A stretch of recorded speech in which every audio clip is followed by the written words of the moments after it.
pessoal, esse curso, ele é um curso sobre a famosa fórmula E igual a mc2. Uma fórmula simples, boba até, mas acho que a fórmula que ficou mais famosa em toda a história da física e a história da ciência.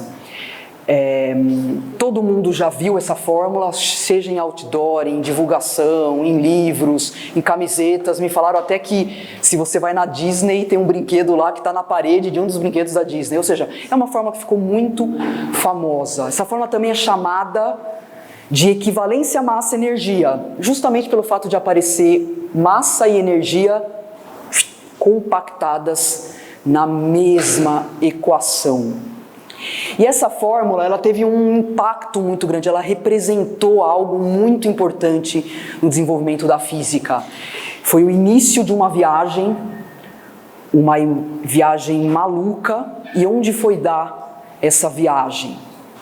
Essa jornada do E igual a mc2, numa série de implicações, consequências e imagem do mundo nunca antes concebida.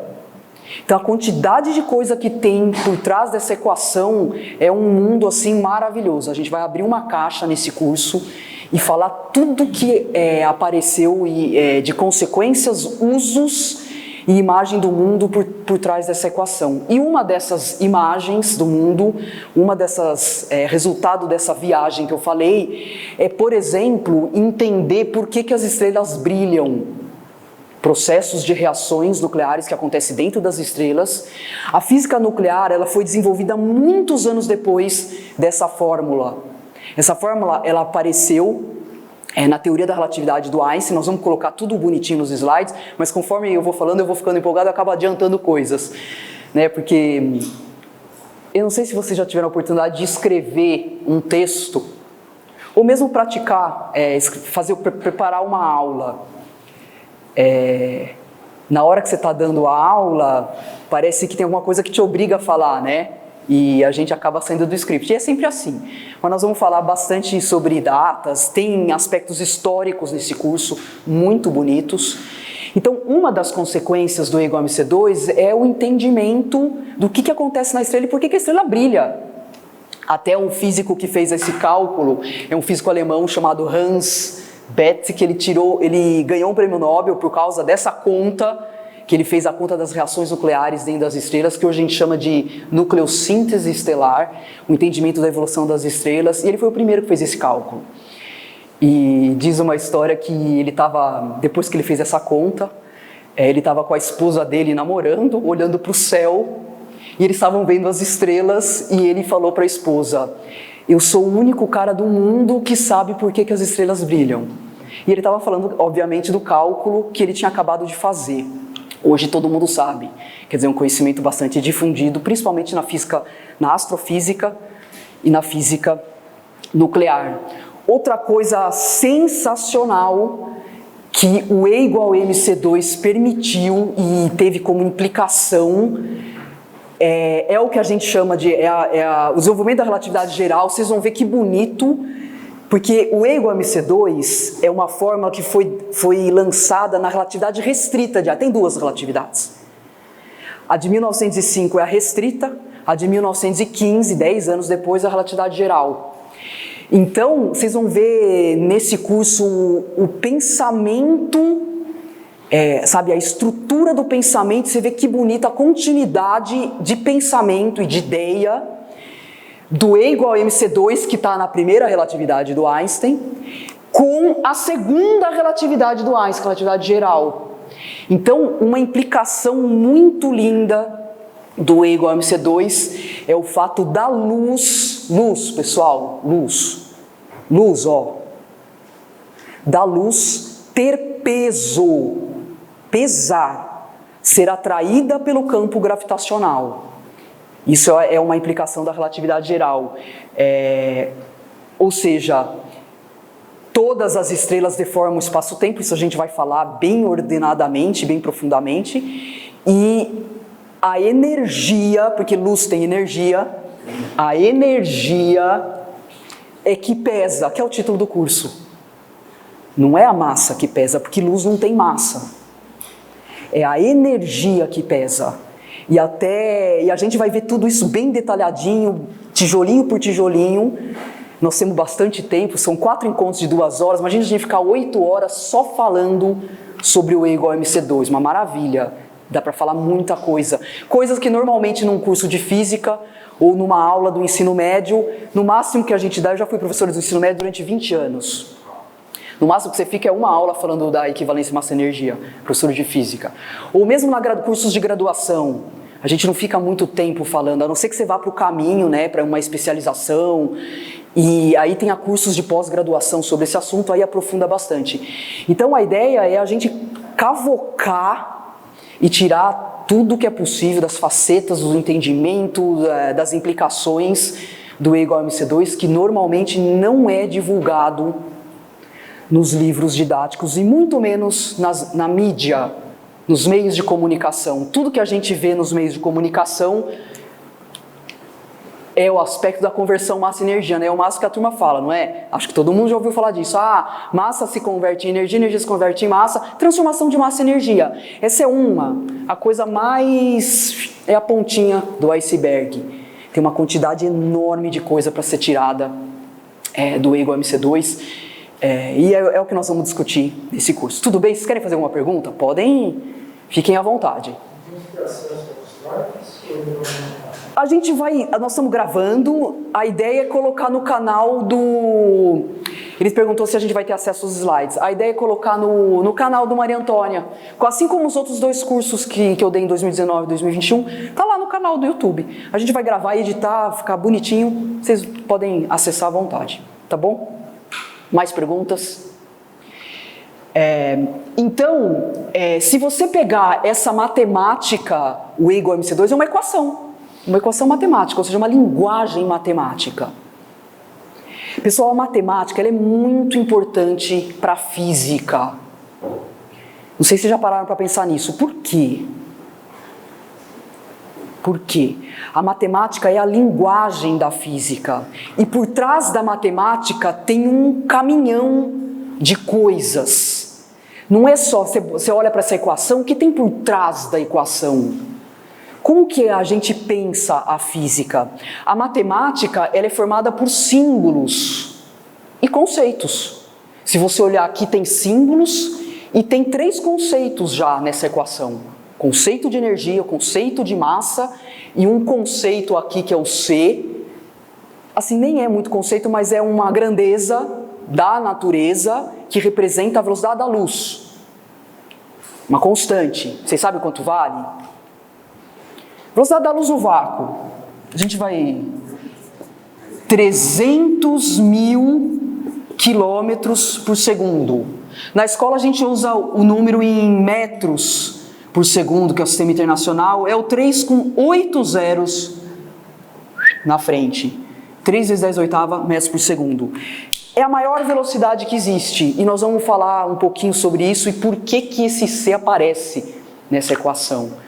Quer dizer, da onde saiu o C da teoria da relatividade? Nós vamos fazer uma construção do desenvolvimento da mecânica, do eletromagnetismo, até chegar na relatividade. Porque não adianta eu chegar e falar assim, o significado do E igual a MC2 é isso, na relatividade. O bonito é a gente ver as mudanças de significados. Porque a massa e a energia tem uma história de significados. Como que a turma entendia a massa e a energia na mecânica.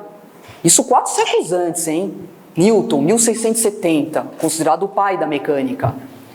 Como que a matéria e a energia era entendida no eletromagnetismo, quase 2 séculos depois, 1800, final, e depois na relatividade. E o que mudou nessa relação?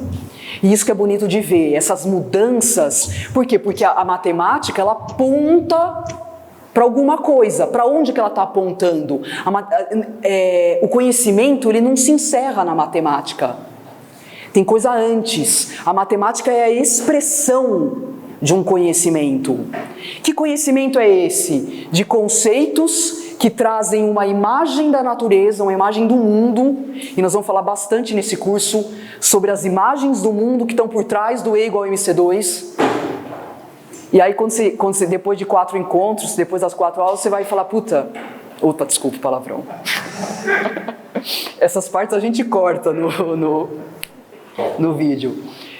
Você vai falar assim, nossa, olha o que significa, ó, significado. O E igual a MC2, significa isso, isso, isso. É a imagem do mundo que está por trás. E o que tem atrás da imagem do mundo? Ideias. Vocês já devem ter ouvido que o Einstein captou muitas... As ideias que estão na teoria da relatividade são completamente diferentes das ideias da mecânica. Tudo bem? Ideia, pensamento, imagem do mundo, e essas ideias se expressam na nossa área de conhecimento, ciências da natureza, se expressam por uma linguagem matemática. O nosso pensamento, pessoal, o pensamento é estruturado matematicamente. A gente não fala, tudo bem, a gente fala, estou dando aula, eu uso a palavra, mas a linguagem da física não é a palavra, ela é averbal. A linguagem é matemática, a estrutura do pensamento é matemático. Palavra não cobre o mundo. Tem muito conhecimento por trás de coisas que não são as palavras. A palavra não cobre o mundo. Um texto que é feito de palavras não cobre todo o conhecimento do mundo. Vocês sabem a origem da palavra texto? Vem de têxtil. De tecido. Aí você pega, por exemplo, um tricô, você faz assim, ó, tá cheio de buraco. As palavras não cobrem o mundo, então tem um monte de conhecimento no silêncio, nos gestos, nos olhares, um monte de conhecimento. A gente transmite um monte de coisa. Então, a matemática é um veículo que transmite o conhecimento da física, um veículo que não é verbal. E esse aspecto da matemática ele é muito interessante, porque desde a Idade Média eles já sabiam disso. Na Idade Média, o pessoal tem universidade na Europa desde 1100. Olha como nós estamos atrasados. Em 1200 já tinha universidade na Europa. O que eles aprendiam? Qual era o conhecimento que era aprendido nas universidades da Europa nessa época, 1200? Eles aprendiam dialética, retórica. Isso! O trívio, já ouviram falar, né? E o quadrívio. Então, desde essa época, eles já tinham contato. O que é o trívio? Eram disciplinas, eram áreas do conhecimento que podiam ser expressas por palavras. Todos os cidadãos aprendiam. Que era exatamente o que o senhor falou. A retórica. A dialética e a gramática. Tá vendo? Tudo relacionado com a língua. Dialética, a arte do diálogo. Retórica, argumentação, e gramática, a estrutura da língua. Língua, palavra. E aqui, era uma outra classe de conhecimentos que não eram todos os cidadãos, eles chamavam essa classe de conhecimentos superiores. Os conhecimentos que não eram expressos por palavras. Se você procurar no dicionário, você vai encontrar a palavra trívio e quadrívio. É daqui que vem a palavra trivial. Isso aqui é trivial, é fácil. E o que é um conhecimento quadrivial? Lá na Idade Média, o quadrívio englobava, o senhor sabe? Geometria, a música, pessoal, conhecimento. Conversa com um músico. A pausa, que é o silêncio, é muito importante na música para transmitir algo, uma sensação. Não é palavra. Geometria não é palavra. Astronomia é a parte a parte da física. E aritmética, matemática. Então, nesse sentido, a física ela não é trivial mesmo. A física é quadrivial. Nós moramos aqui nesse mundo. No mundo onde o pensamento é estruturado por símbolos, conceitos, ideias, matemática, lógica, que ordena o pensamento E a gente entende o mundo assim, a gente interpreta a natureza dessa forma. Tudo bem? Então, tem coisas que a gente não... que só se você penetrar nesse mundo que você vai entender. É claro que a gente pode entrar na fórmula e esticar e tirar todos os significados, mas né? Você precisa ser imerso, assim como uma língua. A matemática é uma linguagem. Se você, por exemplo, pega a língua inglesa ou qualquer outra língua, alemão, qualquer língua, se você decorar todas as palavras do dicionário, você fala inglês fluente? Por quê? Você decorou todas as palavras, por que você não fala a língua fluente decorando todas as palavras do dicionário? Porque tem uma estrutura de pensamento que você tem que se apropriar. Você tem que introjetar dentro de você uma forma de pensar na língua. Matemática é assim. Então, do mesmo jeito que para você aprender uma língua, você precisa ter vivências para ser fluente, né, na língua. Você precisa ter vivência, tem que ter uma imersão na cultura, para pegar tudo aquela coisa que os livrinhos não trazem, né? A gente estuda em escolinha de inglês aqui, você aprende gramática, você aprende a gramática da língua, mas você não fala fluente. Então, quando alguém quer falar fluente, o que ele vai fazer? Vai morar um ano nos Estados Unidos, vai morar um ano na Inglaterra, vai morar um ano fora, porque ele vai ficar imerso naquela cultura. E demora para você pegar isso. Matemática é a mesma coisa. Aí a gente chega na aula, na escola, nós somos nossos professores, acredito que muitos de vocês são professores também, chega lá e trata aquilo com o estudante como se fosse trivial. Tem nada de trivial. Tem uma lógica muito difícil por trás da matemática. É por isso que todo mundo camela horrores com a física e com a matemática na escola, né? Porque é outro mundo. É um mundo que não é verbal. E precisa de uma inserção mesmo para você começar a entender. Então nós vamos fazer um pouco desse caminho, trazer as ideias que estão por trás dessa equação simples e boba. Boba. Pega dois números, multiplica, dá um terceiro número. Mas não é número que nós estamos falando. Nós já estamos, nós não vamos parar na matemática. A matemática ela aponta para alguma coisa. Então você tem uma equação, ela está apontando para tem um antes. É a ideia que nós vamos discutir. Por isso, assim, então a matemática é muito simples. Aqui, a matemática da relatividade é muito simples. Muito simples. O que é difícil são as ideias. O que é difícil é reformular o pensamento, porque a gente foi acostumado na escola com o pensamento newtoniano, desde o dia que a gente nasceu. Então as nossas concepções são todas newtonianas. Mas a matemática da relatividade é fácil. Olha aqui, ó. E da outra relatividade, que é os aspectos do espaço e do tempo também. Transformações de Lorentz, continha de mais e de raiz quadrada. Matemática fácil. Pensamento e ideias difíceis da gente mudar de referencial, sabe? Mudar de pensamento. Você precisa mudar o que você pensa para conseguir entender a relatividade. E aí tem outras teorias da física, por exemplo, você pega o eletromagnetismo, as ideias do eletromagnetismo até que são fáceis. Por exemplo, carga cria campo, mas daí você vai olhar para as equações do eletromagnetismo, aí as equações são difíceis.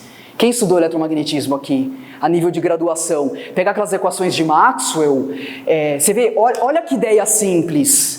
Onde tem campo elétrico a gente representa com a letra E, onde tem campo elétrico é porque tem carga. Carga cria campo, olha que ideia simples. Carga elétrica cria campo em volta. Como é que é a representação matemática dessa ideia? Divergente de E é a carga interna de uma superfície.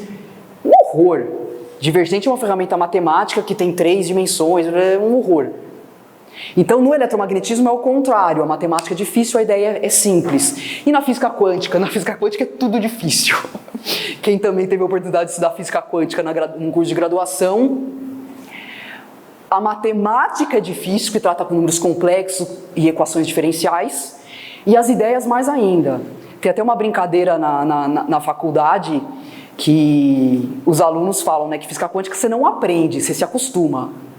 Porque ninguém entende nem as ideias e nem a matemática. É um negócio assim... Só que a matemática, então, como eu disse, ela tem que estar apontando para alguma coisa. A gente não pode parar na matemática. Ela realmente aponta para algo, que é a interpretação do mundo, e quem para só na conta fica capenga.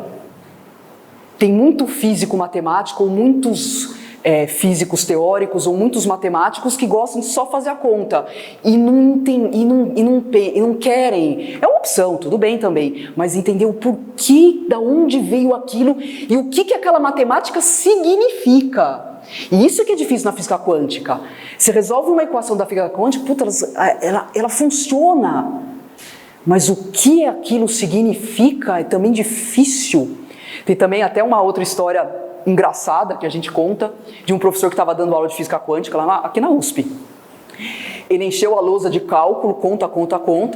Aí o aluno perguntou, e fez a conta, deu certo, beleza, estava todo mundo feliz. Aí um aluno perguntou, tudo bem, o que isso significa? O professor olhou e falou assim, não importa. Tipo assim, cala a boca e faz a conta. E a gente até fica com essa frase como, né, um jargão, cala a boca e faz a conta. Então depende da abordagem. Eu gosto muito de penetrar nesse mundo aqui, no mundo do porquê. Porque isso aqui é que nem aquele provérbio chinês que vocês já devem ter ouvido, né? O homem aponta para a lua, o ignorante olha para o dedo, o sábio olha para a lua. Então a matemática está apontando para alguma coisa. Se você parar na matemática, não é muito sabedoria, porque ela está apontando para alguma coisa. Vocês têm cachorro em casa? Faça a experiência com um cachorro. Chega para o seu cachorro e fala assim, olha aquilo ali, ou sei lá, pega aquela comida, não sei o quê. O cachorro não vai olhar, ele vai olhar para a ponta do seu dedo. Por quê? Porque é uma abstração mental, é um pensamento muito elaborado. Você imaginar uma linha tracejada, pessoal, isso é pensamento abstrato. E olhar aquilo ali. Os animais não têm esse pensamento abstrato. É um pensamento muito elaborado. O ser humano tem. Nem todos, né? Mas é essa a diferença. Então a matemática está sempre apontando para alguma coisa. Então nós vamos além do E igual a MC2. Nós vamos mostrar tudo que tem em volta do E igual a MC2 e como que essa fórmula foi concebida e as consequências dela para o mundo material, para o mundo da matéria onde a gente vive.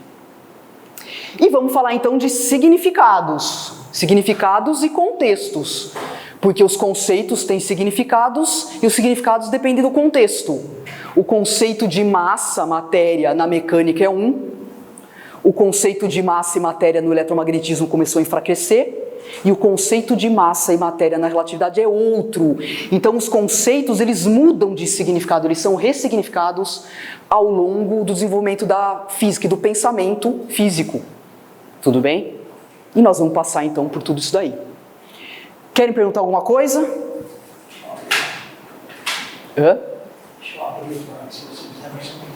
Turma do Zoom. Eu gostaria de fazer um pedido. Tem um senhor, presumo que ele não saiba fazer isso, que precisa desligar o microfone, chama-se Carlos Almeida. Deixa eu ver aqui. Carlos, por favor. Eu não estou conseguindo mutar todo mundo aqui. Por quê? No Zoom. Então vou mutar aqui, ó, o meu. Não, mas ele está indo pelo Zoom, o meu. Não, então tá certo. Quem que falou agora no Zoom? Jorge, eu. Jorge? Estou ouvindo. E agora, o som está melhor? A pessoa que está com o microfone aberto chama-se Carlos Almeida. Presumo que ele não tenha muita... ele já fechou, que eu estou vendo aqui. Com isso. Porque eu já mandei 2, 3 mensagens diretamente para ele e ele não... Ô Jorge, eu vou fazer uma coisa então. Eu vou botar você como co-host e você vai me ajudar, Jorge. Você me ajuda a mutar todo mundo? Com prazer, eu só não consigo. Então vamos lá, vou te pôr... tô te vendo aqui. Pronto, resolvi o meu problema. Como é que eu não pensei nisso antes? Jorge, eu vou te pôr como co-host. Aí você me ajuda e todo problema que tiver aí você gerencia. Jorge...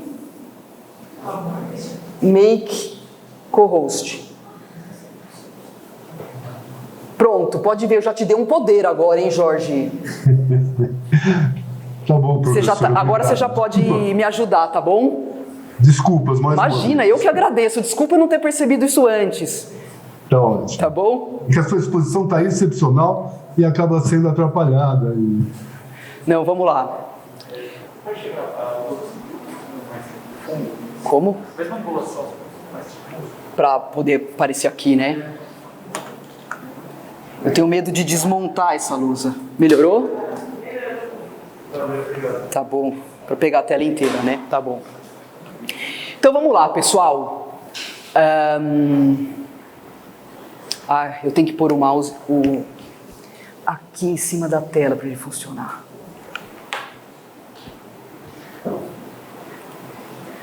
Aí não entendo essa tecnologia, viu? Às vezes funciona, às vezes não funciona. Então, pessoal, E igual a MC2. Quais são os dois conceitos importantes aqui para a gente discutir? Conceito de energia e conceito de massa, de matéria. Será que massa é a mesma coisa que matéria? Já se perguntaram isso? Porque o que aparece aqui é massa, massa mesmo, massa. Vai na balança, tantos quilogramas, né? E matéria? Matéria é um conceito mais amplo, que a gente também fala em física, por exemplo, toda a matéria do universo. Mas ao longo do curso a gente vai ver aqui que a matéria engloba a energia também. Por quê? Porque a energia pesa, que é a consequência, principal do E igual a MC2, a energia que pesa na balança. Nós vamos mostrar isso tintim por tintim, para não ficar um dogma e você sair por aí falando, não, nós vamos mostrar por que a energia pesa e a luz é atraída pelo campo gravitacional, tá? Então, se você pegar esses dois conceitos, eles são iguais, massa e energia. Tem muita gente que fala, é igual, olha aqui, ó, é igual, por causa do igual. Será que os conceitos são todos iguais na natureza ou na física? A física tenta mostrar a natureza, né? Os conceitos são iguais. E quando eu falo igual, assim, pergunta no fundo do seu... Força é igual à energia? Energia é igual à matéria, massa? E não é. Os conceitos, eles têm papéis e funcionalidades diferentes dentro da teoria, dentro da nossa organização do conhecimento científico. E tem mesmo, para nós, físicos, professores, cientistas, pessoas que lidam com conhecimento científico, os conceitos assim, não é tudo misturado, tudo empilhado, uma meleca, tudo igual. Não, existe uma organização e uma diferença de ontologia. Já ouviram essa palavra, ontologia? O que quer dizer ontologia? Ontologia é a natureza do ser, a essência daquilo que você está discutindo. Então, em essência, a massa não é, o verbo é, ser, é o que aquilo é. A massa não é a mesma coisa que energia. A força não é a mesma coisa. Tempo, espaço, tudo diferente. Ontologias diferentes. Então, se você procurar no dicionário, tem lá o significado da palavra ontologia. É uma parte da filosofia que considera o ser, o que é mesmo, em essência. Estudo do ser, a ciência do ser. O ser não é ser humano, tá? Por exemplo, a ontologia de um objeto. Então, o que aquele objeto é? Por isso o verbo ser. Então, se a gente pegar dentro da física, conceitos da física, tem um monte de conceitos. A gente passa pela escola, ou da aula, ou no curso de graduação, tem uma infinidade de conceitos. Corrente elétrica, tempo, campo. Pessoal, campo não é campo de futebol, é o campo da física. Tem 3 campos na física, né? O campo elétrico, o campo gravitacional e o campo magnético. Campo, força, movimento, referencial, inércia. Você pega um livro de física, vai aparecer todas essas palavras. Aceleração, metal, condutores, momento linear, radiação, calor, capacitor, carga, cristal, vidro, onda eletromagnética, velocidade, período, trabalho, luz, tensão, uma série de coisas. Energia elétrica, matéria, potencial, antimatéria, conceito novo, 1928. Novo. Perto do desenvolvimento de Galileu, Newton, é conceito novo, antimatéria. Sabe como é que foi descoberta a antimatéria? Matemática. Matemática pura. Ó, é legal a gente ir falando essas coisas. Você vê o poder da matemática. Que a matemática realmente aponta para alguma coisa. Ela é o veículo. E se você para na matemática, você faz o papel de ignorante. Então, dentro da teoria da relatividade, tem uma equação que descreve a energia relativística das partículas. M2C4 mais M2P... Ah, não, tem um C aqui. C... Isso aqui. Aí vem um físico, Paul Dirac,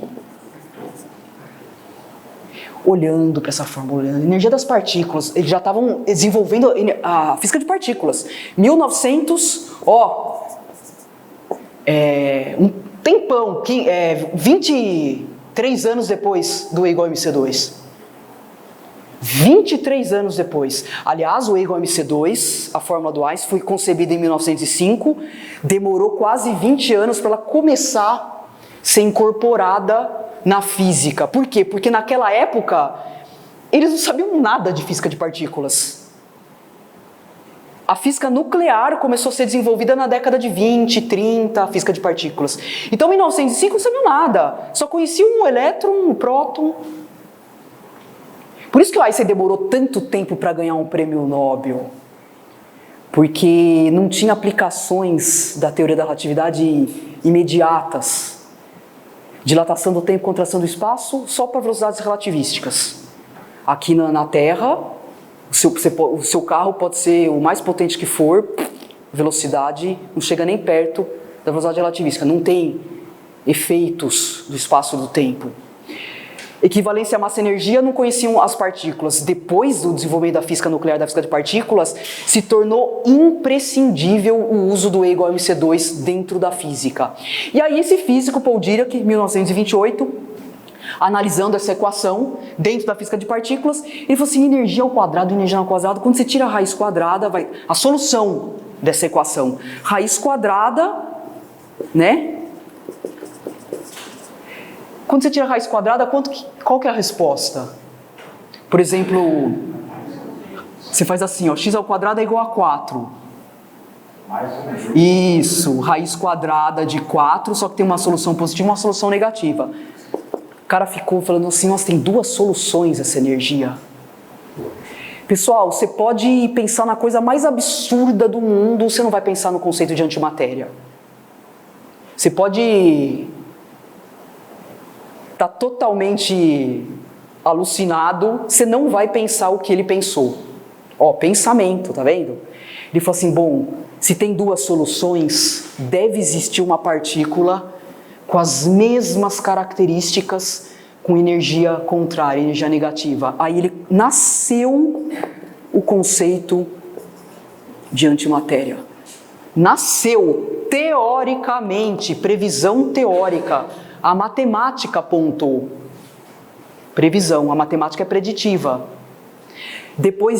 Isso foi em 1928, depois de 4 anos, um outro físico chamado, acho que Carl Anderson, detectou a antipartícula do elétron-pósitron numa câmara de nuvens, num experimento. Prêmio Nobel para os dois, para o que preveu e para o que detectou experimentalmente. Então, olha a importância do pensamento matemático. Pessoal, a partícula famosa, a partícula de Deus, o bóson de Higgs, que foi descoberto lá naquele acelerador gigante que tem na Europa, o CERN, previsto teoricamente 48 anos antes. O Higgs, físico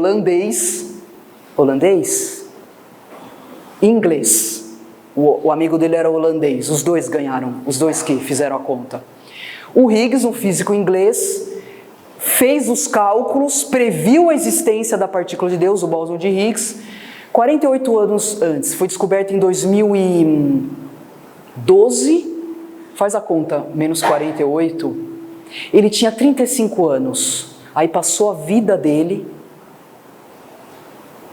ganhou o prêmio Nobel com 85 anos. Olha como que é a prática da ciência. É assim. Bonito, né, isso? Porque precisou de tecnologia, né? Muita tecnologia para chegar naquela pesquisa de altas energias. Tanto que hoje a física de partículas é classificada como pesquisa de altas energias. Porque tem tanta energia envolvida naquelas colisões para chegar no mundo microscópico, que precisou 48 anos para desenvolver tecnologia para acelerar as partículas naquela velocidade lá e conseguir fazer tudo o que eles quiseram para detectar uma partícula minúscula, que é o bóson de Higgs. Tudo bem? Então, antimatéria, tudo isso falando da antimatéria, né? E o poder da matemática. Aí você pega todos esses conceitos aqui, eles são iguais na física? A gente entende eles do mesmo jeito? Não. A gente não entende do mesmo... mais um, resistência. A gente não entende. Então, se você olhar para a natureza e pegar um problema de física real, por exemplo, a Terra girando em torno do Sol, é um problema... Aqueles elementos todos que estavam na lousa, todas aquelas palavras, como é que a gente entende um problema de física? A Terra está aqui, o Sol está aqui e a Terra girando em torno do Sol. Por que a Terra está girando em torno do Sol? O que prende a Terra no Sol? O campo gravitacional do Sol, que invisível, imaterial, abstrato, totalmente mais real, cria uma força, permeia todo o espaço, cria uma força de atração, que é a força de origem gravitacional, FG, força de origem gravitacional, e a Terra girando em torno do Sol.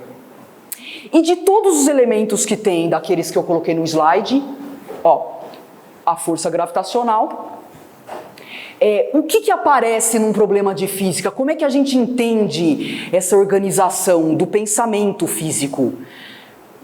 Todas aquelas palavras são a mesma coisa, desenvolvem, têm o mesmo papel dentro de um problema da natureza? Por exemplo, carga elétrica, massa, tempo, espaço, as leis de Newton, a força, o campo, é tudo a mesma coisa? Não, não é tudo a mesma coisa. Como é que a gente vê isso? Se a gente fizer uma analogia desse fenômeno, desse problema de física, com uma dança cósmica, a Terra girando em torno do Sol é uma dança, fazendo analogia com uma peça de teatro, existem atores, existe o palco e existe o diretor da dança cósmica. Quem são os atores? As massas, nesse caso. Se a gente tivesse pegado, por exemplo, um problema de eletromagnetismo, seriam as cargas elétricas. São atores da natureza. Atores que desempenham a dança ou o fenômeno, ou seja, eles que participam do fenômeno, do problema da natureza. E o palco? O que seria o palco onde essas coisas, a palavra onde, essas coisas, os fenômenos acontecem? O que é o palco? O espaço, só o espaço? E o tempo também. Então, o entendimento que a gente... junto com a massa tem um campo gravitacional, que eu falei aqui. Então, o palco, o espaço e tempo, eles têm essa característica dentro da física. A gente pensa assim. Espaço e tempo não é ator. Espaço e tempo é palco. As coisas, as massas, interagem via campo, no espaço e no tempo. Então, a ideia que nós temos de palco é um espaço infinito, pré-existente, a ideia newtoniana, tá? Newton. Depois a gente vai passar para a relatividade para vocês verem o que mudou. Um espaço infinito, pré-existente. O que quer dizer pré-existente? Tendo ou não tendo os atores, o espaço existe. Tudo bem? Pessoal, sai todo mundo dessa sala. O espaço continua existindo. O espaço aqui é igual ao espaço ali, que é igual ao espaço ali. É um palco pré-existente, abstrato, imaterial. E o tempo também, o tempo passando. E quem que seria o diretor? Quem que rege a peça de teatro?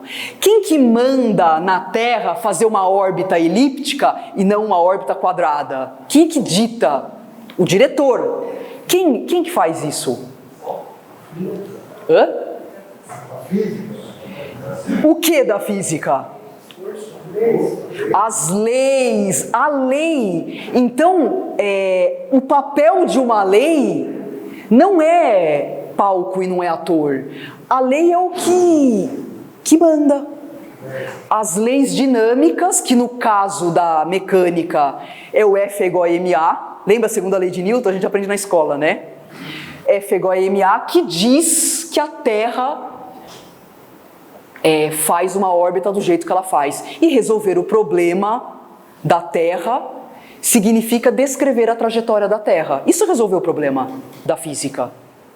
Que muitos fizeram isso. Galileu tentou, Kepler, aí veio Newton, e com essa lei aqui ficou totalmente entendida. Quando você resolve F é igual a ma para a órbita da Terra, vai sair lá dentro do A. Pessoal, que força que você coloca aqui, no caso desse movimento da Terra? Que força é essa? Pessoal, é a força gravitacional, a força advinda do campo. Ó. Então, a força gravitacional é o tipo de força que dá a interação entre as massas. Por isso que a gente coloca o campo. Lembra das 4 forças fundamentais da natureza? As 4 interações da natureza? Campo eletromagnético, força forte, força fraca. Nós vamos falar um pouco de força forte quando a gente entrar nos núcleos, tema desse curso. Mas a força gravitacional é uma das interações. Então, ela é ator. Ela está junto com a massa, a força gravitacional.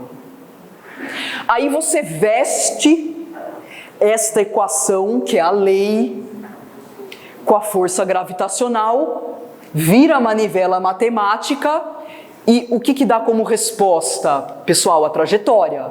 É sempre a trajetória que a gente quer saber, né, num problema de física. Porque a massa é dada, a lei você conhece. O que você quer calcular? A posição no tempo e no espaço. Né? Posição já é o espaço. Posição no tempo e espaço. Trajetória. A lei é conhecida, as massas são dadas. Então, o que você tem que calcular, e normalmente é o que é requerido num problema de física, que o professor de escola sabe, né? O que a gente sempre pede para o estudante nos problemas de segunda lei de Newton? A aceleração dos bloquinhos. Né? A gente só pede a aceleração dos bloquinhos. Tudo bem, aí tem umas variantes, você dá aceleração e pede a força, mas o que você quer saber é a aceleração dos bloquinhos. A aceleração dos bloquinhos. E o que é aceleração, pessoal? A aceleração está no palco, né?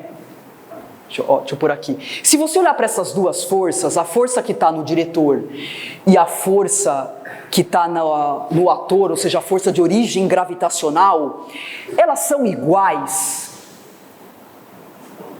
Pessoal, agora abstrai um pouco. Essa é a força real que está na natureza. Essa força aqui é a força abstrata que está na lei.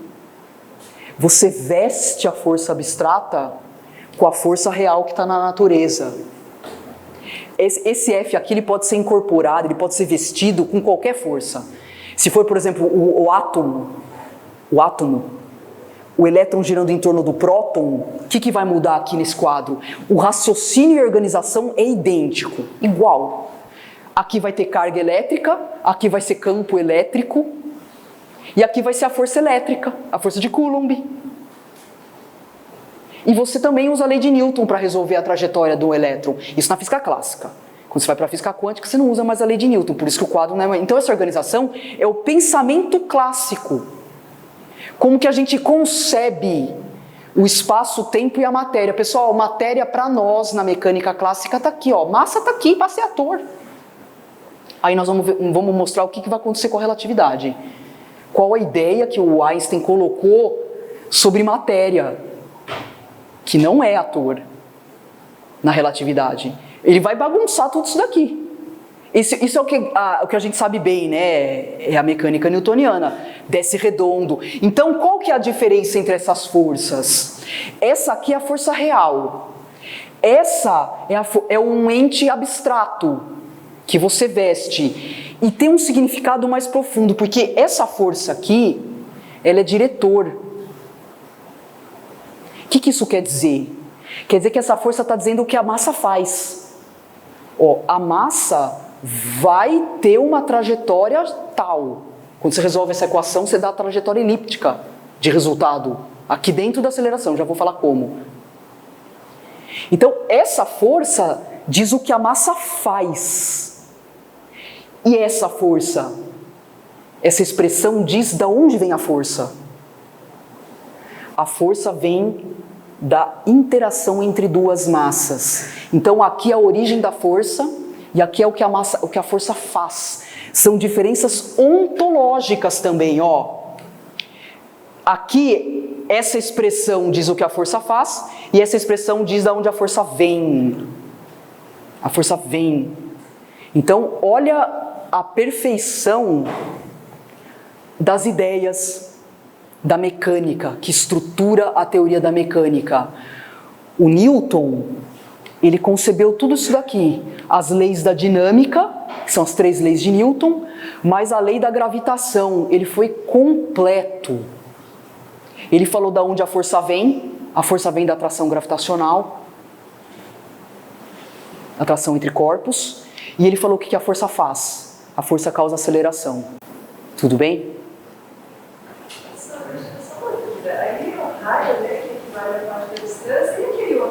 Esse aqui, então isso aqui é uma maneira vetorial de expressar um vetor. Então olha, a força é um vetor.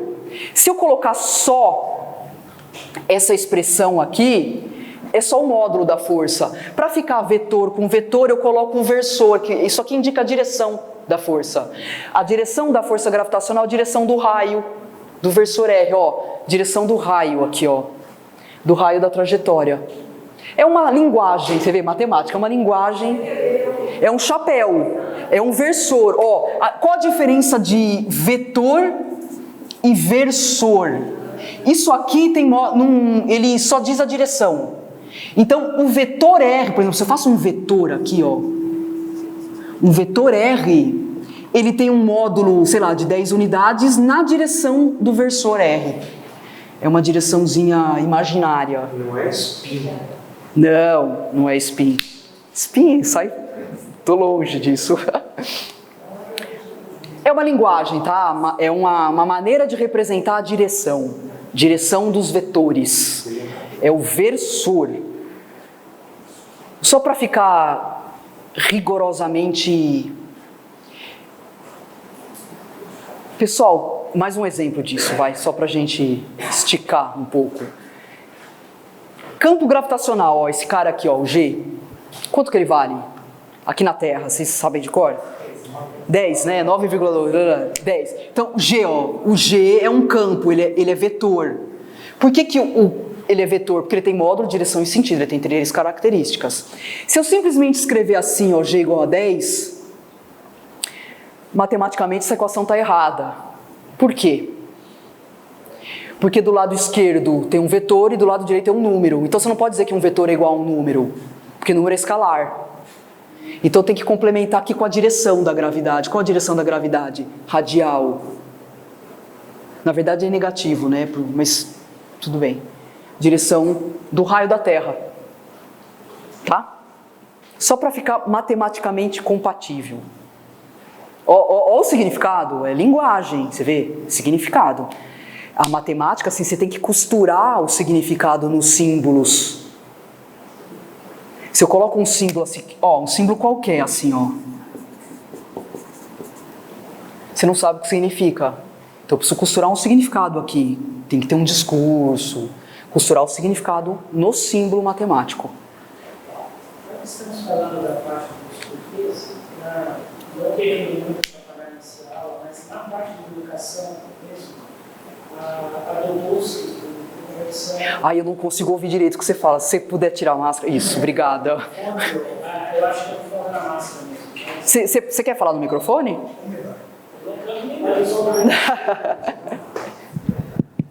Assim a turma do Zoom ouve também.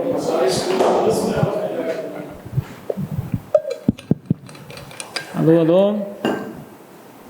Tá funcionando? Tá funcionando. Não tá?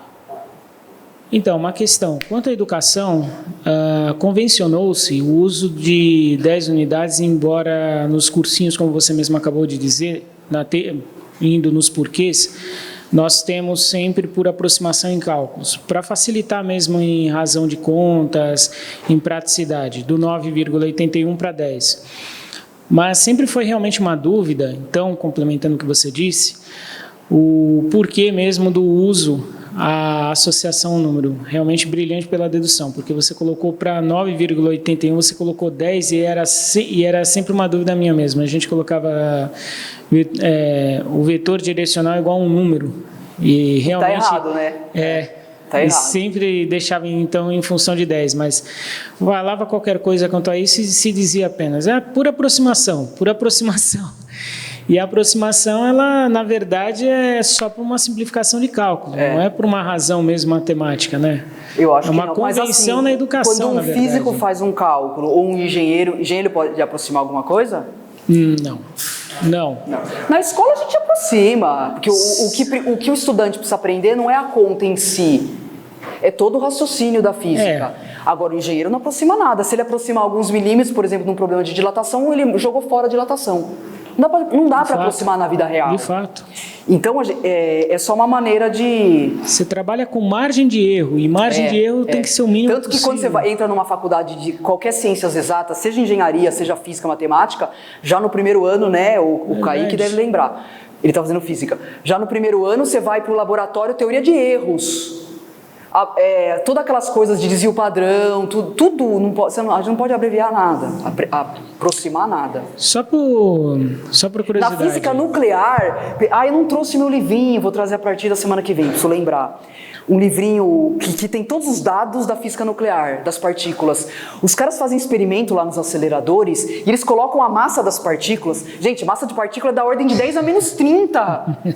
Eles colocam com 10 casas. Aí lançam um livro novo, fizeram um novo experimento, mudaram a última casa. Fala, nossa, melhoraram a medida da massa da partícula.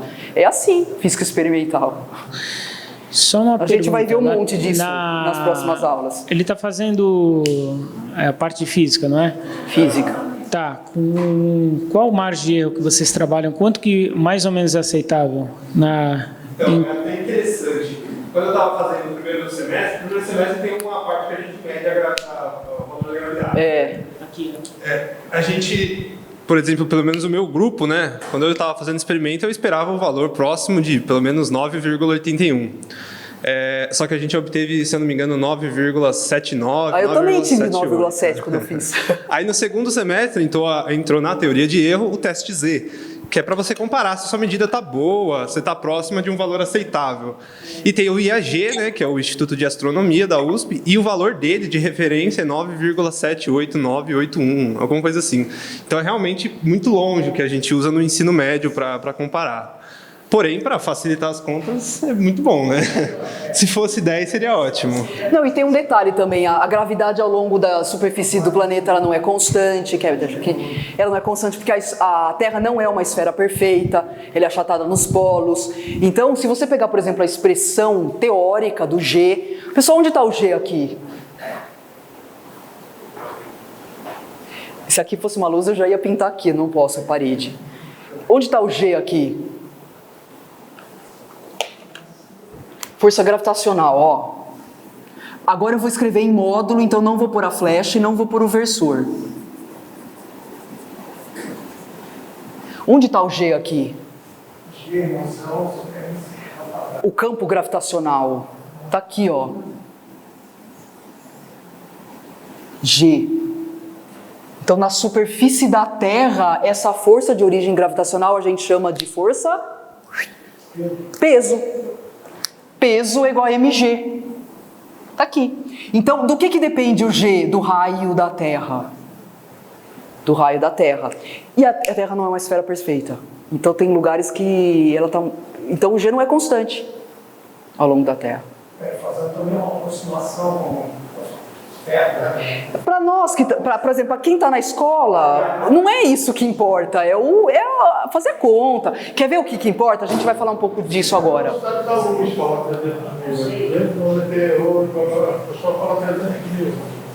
Exatamente. Então, o que a gente estava falando aqui? Que o palco, o Newton já falava que o espaço e tempo é pura geometria. Pessoal, que a parte da física estuda só espaço-tempo, espaço-tempo, espaço-tempo, relações, equações horárias. Cinemática. É só geometria do palco. Não tem nenhuma lei na cinemática. Oi. Deixar aqui o seu estagiário para preencher se tiverem alguma sugestão de vocês.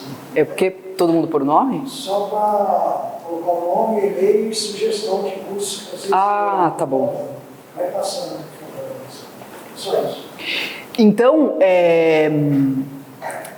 na cinemática, a gente fica só... a cinemática está só nesse andar aqui, ó. Função horária do espaço em relação ao tempo, a derivada do espaço é a velocidade, a derivada da velocidade é a aceleração. Geometria, geometria, geometria, só geometria do palco.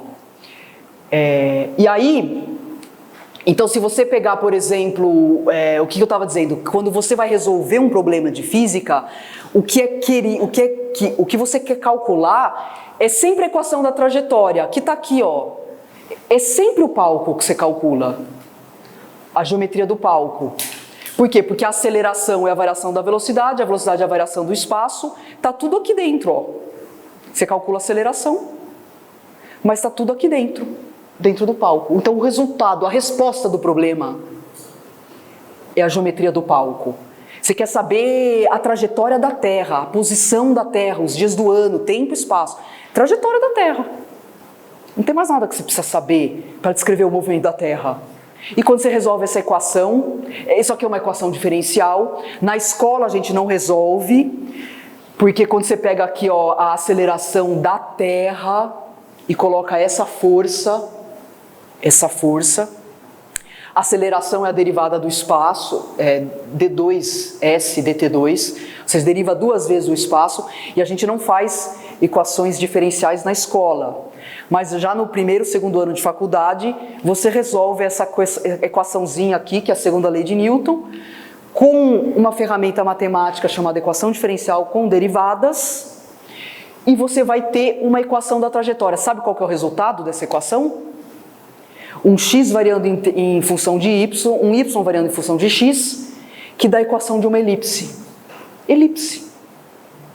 E aí você comprova a lei de Kepler, que ele fala que todos os planetas têm trajetória elíptica em torno do Sol. É isso daqui. Tudo bem? Então, uma coisa interessante é que assim, olha, o diretor, que é a força, ele é meio híbrido.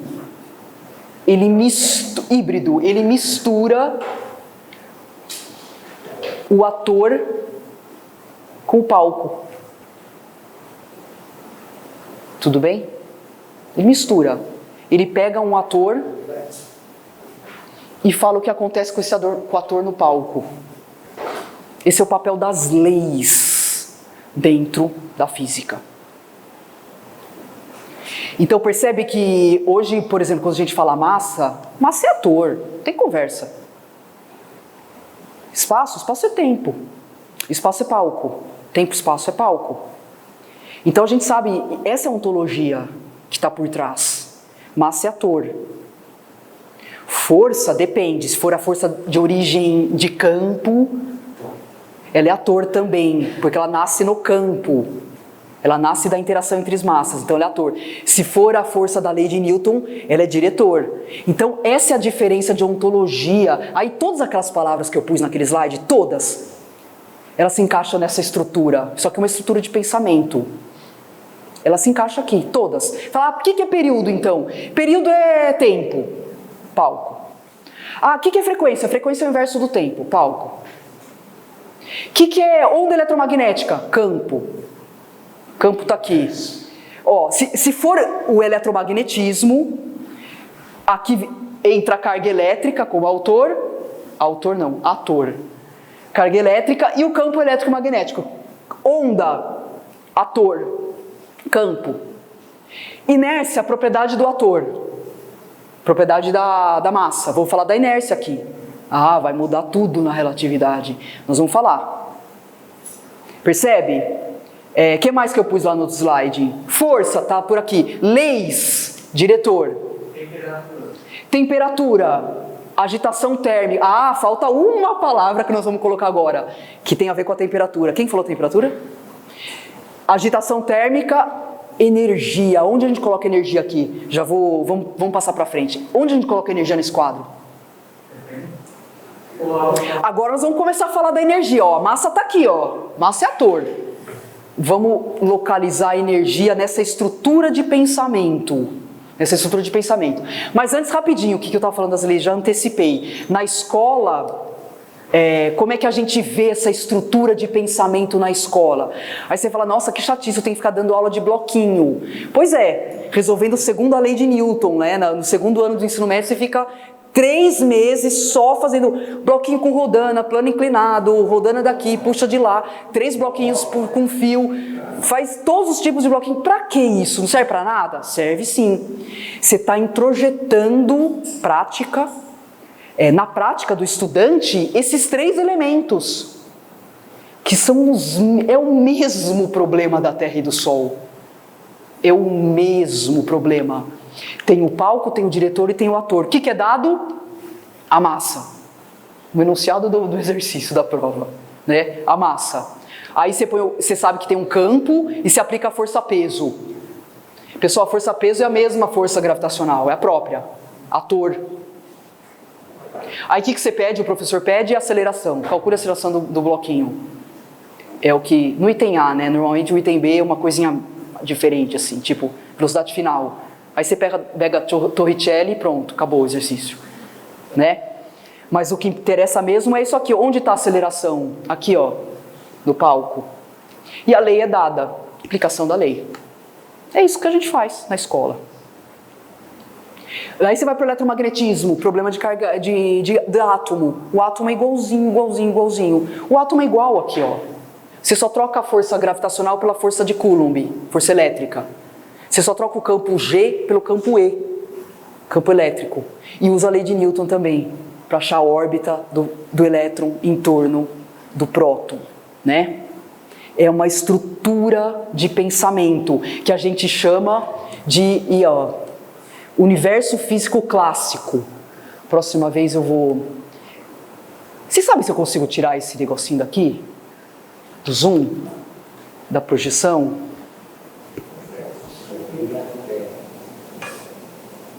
Só traz a cor Alt, Tab. Aí eu tenho medo de pifar tudo aqui, melhor não mexer, né? Não, na próxima vez eu vou pôr todas as minhas, assim, baixinho. Então aqui está escrito, ó, universo físico clássico. Essa é a maneira que a gente pensa na física clássica. Muito bem, onde a gente coloca energia? Energia é palco, é diretor ou é ator? Você fala, por causa do igual MC2, energia é igual a massa. Então, energia ator. Será? Aonde a gente coloca a energia? Só para vocês saberem, o conceito de energia não existia na época de Newton. Não existia. Newton não falava a palavra energia. Pessoal, Newton não falava de campo gravitacional. Não existia o conceito de campo em 1670, quando Newton fez a mecânica. Esses conceitos eles entraram na física posterior, 100 anos depois. O campo, a ideia de campo surgiu dentro do eletromagnetismo, com o campo elétrico. Maxwell e Faraday, a ideia de campo. Aí eles incorporaram o campo na mecânica. Você percebe que a mecânica que a gente ensina na escola é ahistórica? A gente não ensina a mecânica do Newton, a gente ensina a mecânica newtoniana. A mecânica do Newton foi passada a limpo durante 200 anos, um monte de coisa entrou e é o resultado desse passado a limpo que a gente entrega para os nossos alunos. Não tinha campo, não tinha energia na linguagem do Newton. Isso tudo entrou depois. Tudo bem? É o que eu chamo isso de setor didático, né? O que a gente ensina na escola são setores. E por que didático? Porque tem intenções didáticas, foi tudo passado a limpo, não é a ciência pura que o cientista desenvolveu. Foi tudo passado a limpo, a organização toda, todos esses conceitos foram incorporados e hoje a gente ensina a mecânica newtoniana, que já foi passada a limpo. Então, energia, pessoal, a energia, ela entrou, a palavra energia existia desde a época da Grécia, mas o conceito de energia na física não. O conceito de energia ele demorou para entrar na física. Das primeiras pessoas que falam de energia no contexto da física, olha a data, 1840, quase 170 anos depois do Newton, já tinha morrido, óbvio. Esse médico chamado Mayer, ele trabalhava com o sangue das pessoas, europeu, ele foi trabalhar na ilha de Java, que tem um clima muito mais quente do que na Europa. E o que ele percebeu? O sangue venoso nosso, de todo mundo, ele é mais escuro que o sangue arterial. Por quê? Porque o sangue venoso é o sangue que carrega gás carbônico. É o sangue que promove a combustão e que tem os mecanismos que controlam a temperatura do corpo. Então, o sangue venoso ele é mais escuro que o arterial. E o que ele percebeu? Que na ilha de Java, as pessoas que moravam num clima quente tinham um sangue venoso menos escuro. Conclusão, o sangue venoso dos moradores da ilha de Java é menos escuro porque faz menos combustão. Porque o corpo precisa gastar menos energia para ficar aquecido, porque é clima quente. Aí ele pensou, bom, será que isso é genético?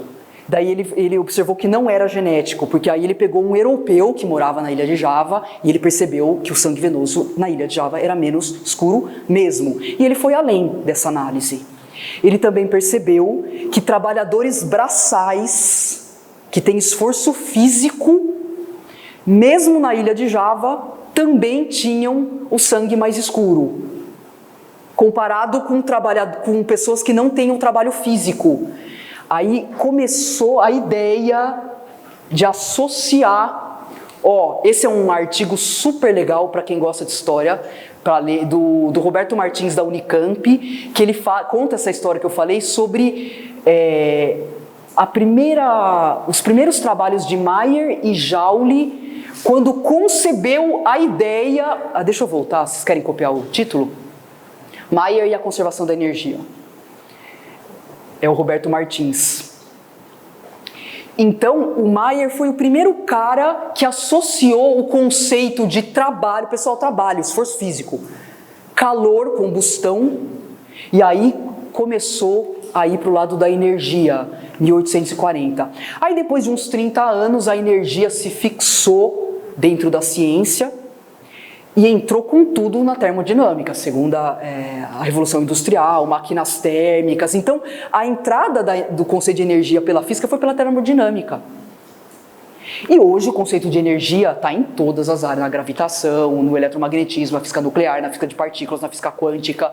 Energia é um conceito base. E é muito difícil dizer o que é energia. Não existe uma definição pronta. É mais fácil dizer o que ela não é do que dizer o que ela é.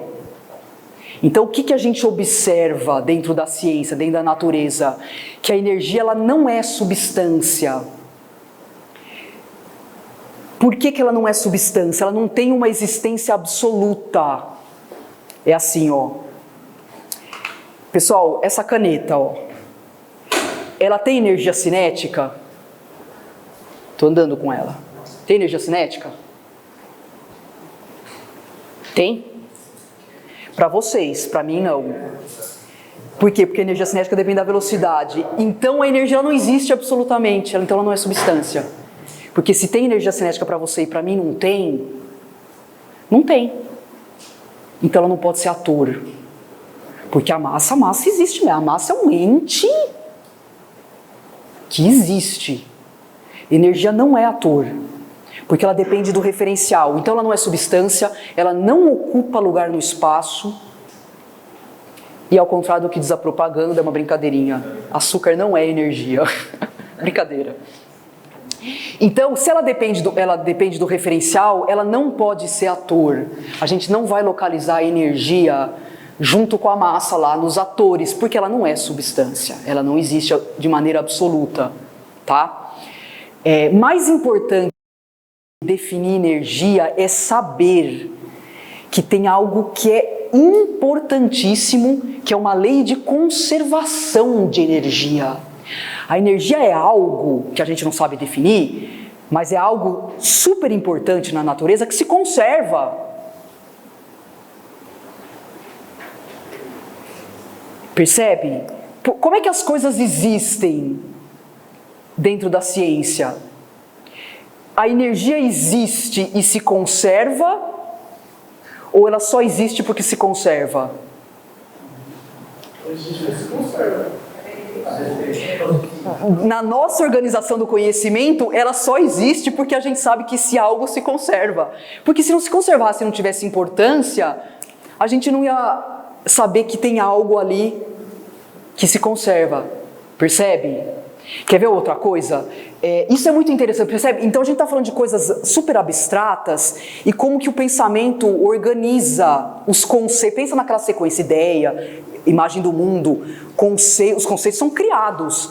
Pessoal, isso aqui existe na natureza, por exemplo, massa multiplicado pelo tempo, dividido pelo espaço, vezes, sei lá, o impulso. Estou inventando. Isso aqui existe na natureza? Matematicamente você pode pegar a massa multiplicada, mas tem significado físico? Não, eu inventei isso aqui, viu? Não tem...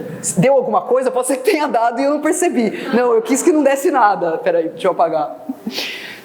Qualquer combinação de conceitos só vai ter existência se tiver um significado na natureza. Então, como é que você sabe que energia existe e se conserva? Porque tem algo que se conserva. E Newton já sabia, isso Newton sabia, ele não usava a palavra energia, mas ele falava, tem algo que é massa e proporcional ao quadrado da velocidade que se conserva. Depois foi falar, energia, isso é energia cinética.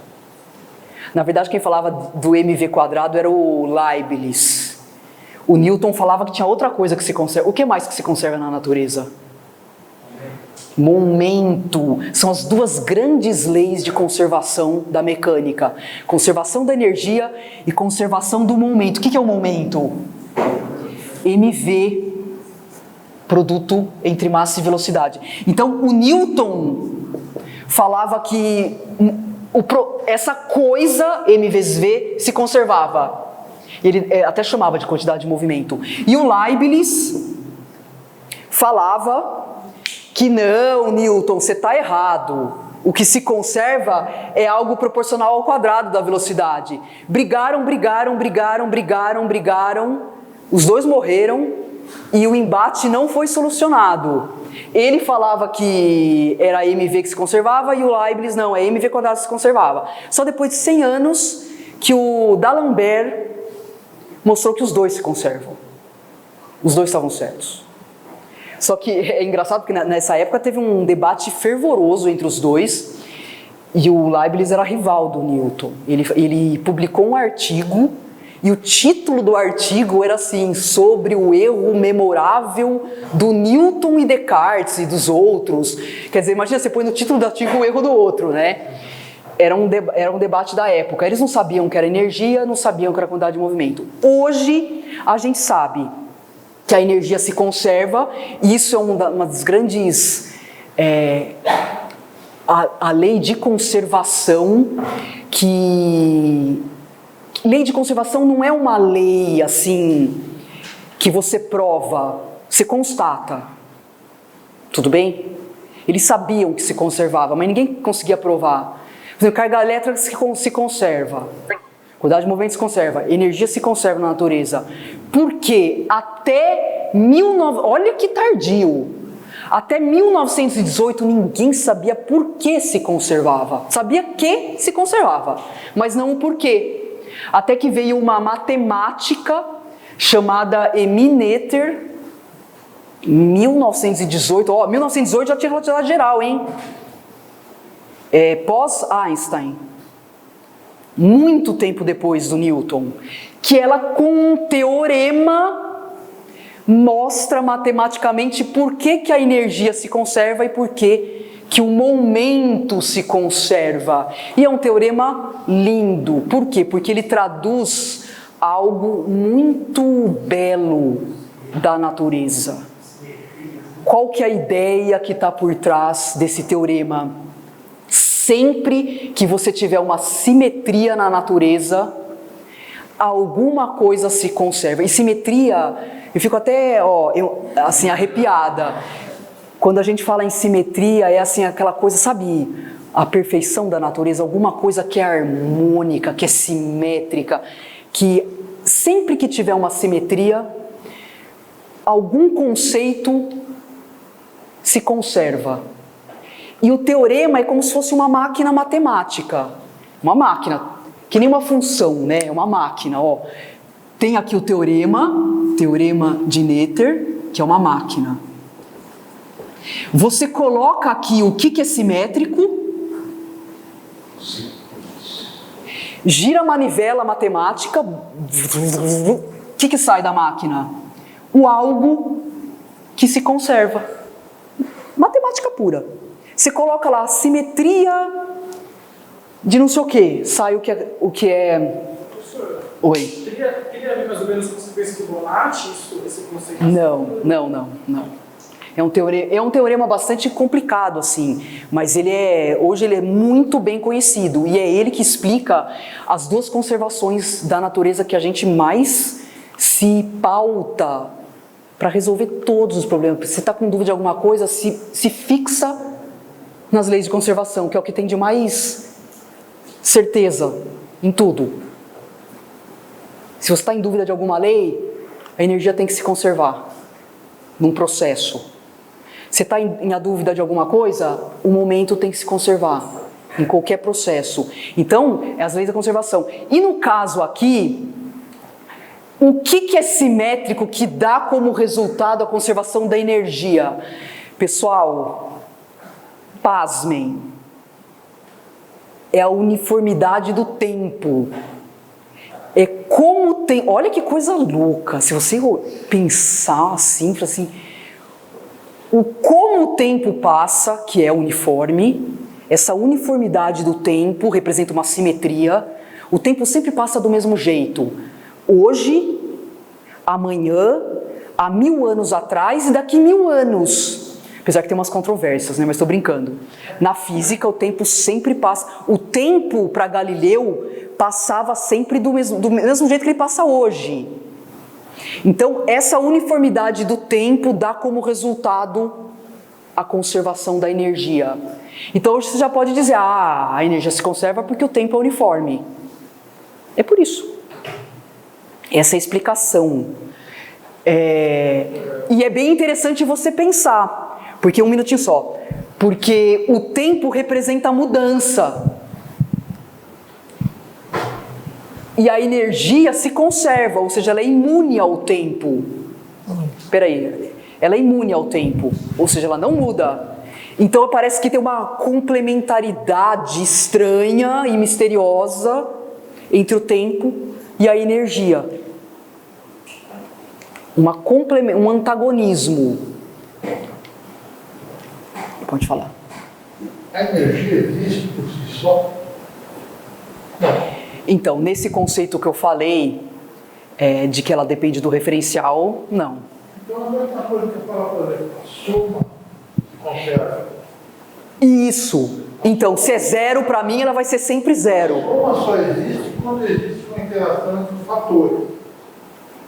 Isso. A energia não é uma coisa que só existe quando existe uma interação entre massa e outra coisa. Pega a tua caneta e põe ela 1 metro de altura. Sim. Depois põe ela 2 metros de altura. Isso. Tem, nós vamos falar. Não, nós vamos entrar nesse assunto. Aí é chamado de potencial. Isso, nós vamos falar. Não, como é que o senhor chama? Rubens, nós vamos falar de todas as energias agora. Aguenta firme. Sim, é isso mesmo. Tem alguns tipos de energia e são essas que existem. Eu queria pegar uma coisa que você falou logo começou a aula. Faz tempo, então 1h30. Ele fala MC2. Mas a luz não tem massa. Mas tem energia. Mas a luz, ela se apresenta ou como onda ou como partícula. Então, mas essa partícula é uma partícula que não tem massa. Não tem massa. Não, que é o fóton. Então, Tem gente que fala, não, o fóton tem massa. Não tem. então entra naquela... Não tem massa. Só se for... Porque a luz é a única onda que está com a velocidade da luz e, segundo a relatividade, uma partícula que está na velocidade da luz ela não pode ter massa, porque ela já é a própria velocidade. Todas as partículas com massa não chegam na velocidade da luz. E tem outras razões teóricas. O fóton não tem massa, mas ele tem energia. Hã? A gente vai entrar na física de partículas. Deixa eu continuar aqui o raciocínio. As próximas 3 aulas é só física de partículas. Aí é o mundo das maravilhas. E toda aplicação disso que nós estamos falando. É bonito, é bonito. Agora vamos entender um pouco sobre energia. E a conservação do momento, da quantidade de movimento, também associada a uma simetria. Qual que é a simetria do espaço? O espaço, esse ente imaterial, abstrato, o palco, pessoal. O espaço é homogêneo, é simétrico. Pessoal, se a gente imaginar o espaço como sendo um tecido, lembra do geometria euclidiana, Euclides, plano cartesiano, XYZ, um tecido geométrico, espaço. Imagina uma série de pontos, ele tem uma densidade, não tem densidade porque não tem massa, mas imagina pontos abstratos, ponto euclidiano é totalmente abstrato. Pontos no espaço, ele é totalmente homogêneo, aqui ou lá no Sol, ou então na outra galáxia. O espaço é homogêneo no universo inteiro. Isso na mecânica, hein? Na relatividade muda tudo. Vai mudar tudo na relatividade. Então, a homogeneidade do espaço causa a conservação do momento. E o momento, aquele vetorzinho que eu coloquei aqui, m vezes v. Então, a energia está ligada com o tempo, misteriosamente. Misteriosamente, quando você tenta refletir, entender o porquê do porquê. Porque pelo teorema de Noether não tem nada de misterioso, é um matemático. Está lá. E o momento está ligado com o espaço. Então, onde a gente coloca a energia e o momento? No palco. No palco. A energia está no palco. E todos os físicos, todo mundo sabe disso. Energia não é ator. Energia está aqui, ó.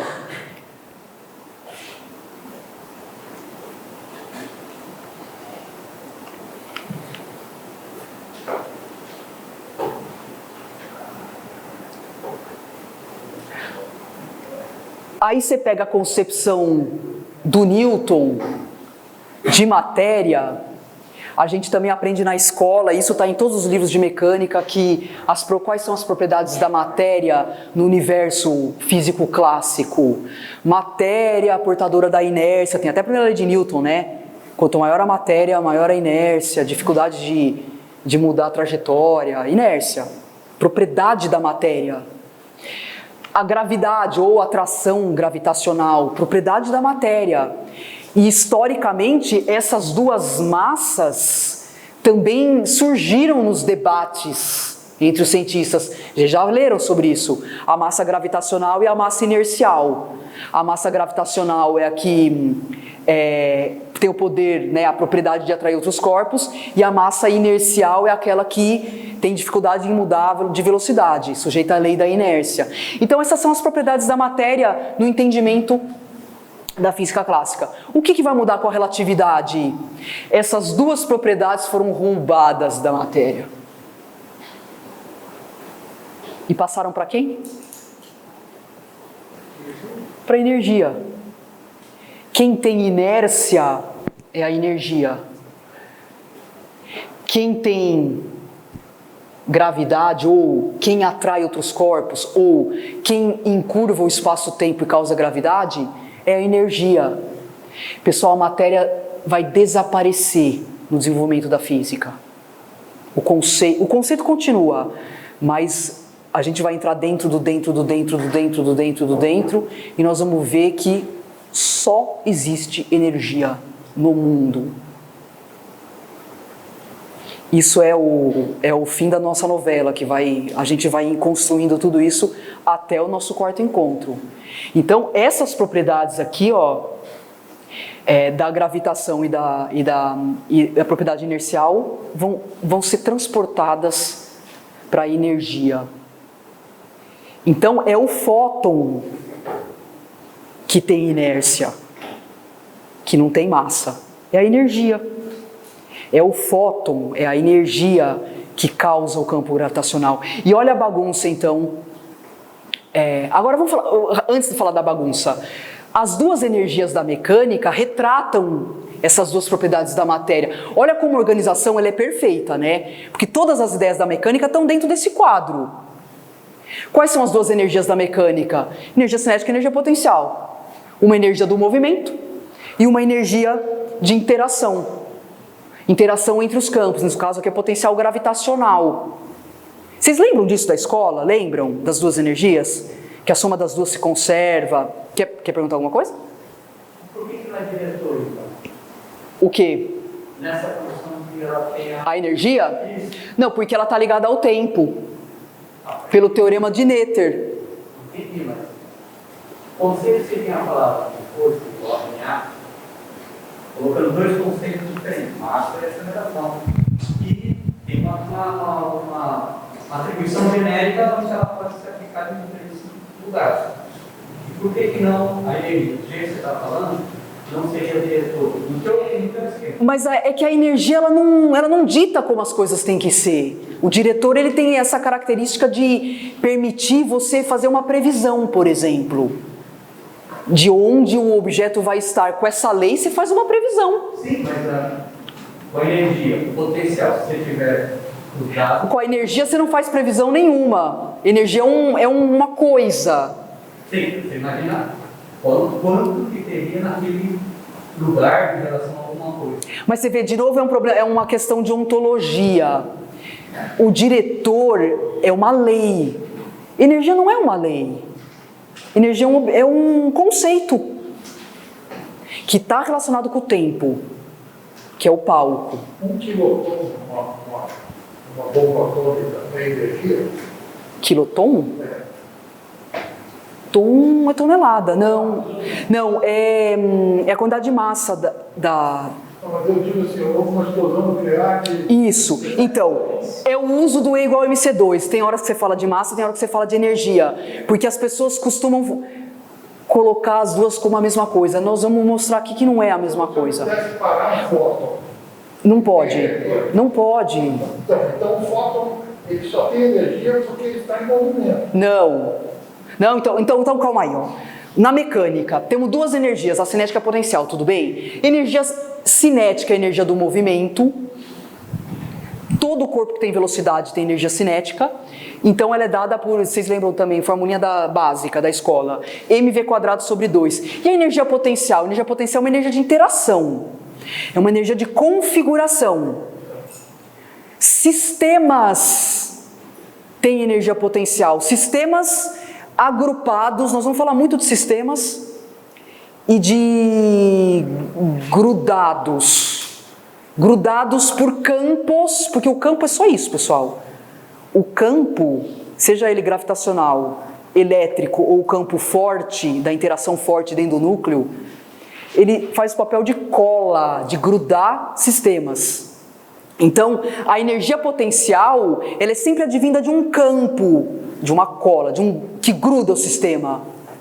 É uma energia de configuração, ó, tá vendo? O produto entre as massas, essa é a equação, né? A fórmula da energia potencial de um sistema de duas massas, ó, duas massas.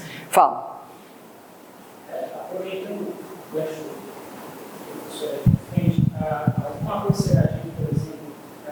conceito da entropia, entalpia? Não, aqui nós não vamos falar de entropia, porque assim, nós estamos entrando nós estamos passeando pela mecânica para mostrar a estrutura de pensamento, agora nós já vamos entrar na relatividade, tá bom? Então essas são as duas energias. Quem perguntou da temperatura? Temperatura é energia cinética. Pessoal, temperatura é energia cinética. Das partículas microscópicas de um corpo. Energia cinética. Aí tem a teoria dos gases, que associa a energia cinética com a velocidade, e depois se associa a temperatura com isso tudo. Com o deslocamento do mercúrio, enfim. Energia cinética. Então, fundamentalmente, só existem duas energias na física clássica. A cinética e a potencial. E essas duas energias estão descrevendo as duas propriedades da matéria. Movimento é inércia e potencial é gravitação. As duas propriedades da matéria estão encerradas. Estão aqui, ó. Nas duas energias concebidas da mecânica. E de novo, não foi o Newton que concebeu, porque o Newton não falava de energia. A energia potencial entrou em a gente estava quase 1900, a relatividade estava quase pronta. Teve um cara que falou da energia potencial, aí incorporou a energia potencial na mecânica. Mas isso foi em 1890 e o impulso não é? Impulso também é outra área de líquidos, né, hidráulica, em termos de mecânica dos fluidos. É uma força.